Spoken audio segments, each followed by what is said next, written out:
All right, I want to share with you some research I did last week of understanding why the Fed impacts the economy so much. So for those of you who don't know, the Federal Reserve has a balance sheet. The Federal Reserve's balance sheet is about $6.5 trillion in size. Now, the assets that the Federal Reserve owns are treasury bills and mortgage-backed securities, and securities very similar in nature. So yes, the Federal Reserve holds U.S. debt.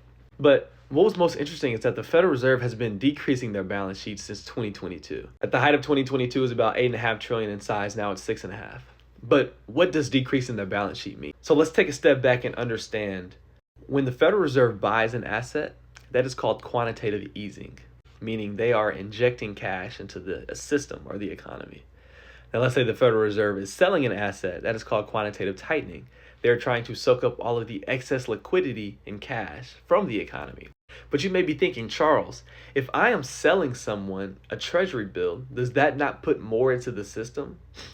Technically, you are correct. But if I'm selling you something and I'm the Federal Reserve and you're an investor who's buying my treasury bill, you have excess liquidity. My goal of selling you this treasury bill is to take up your excess supply of cash so that the demand for different assets can chill out or tighten. So whenever the Fed or Jerome Powell says the Federal Reserve is shrinking their balance sheet, essentially they're taking up all oxygen out of the economy, and markets feel that instantly.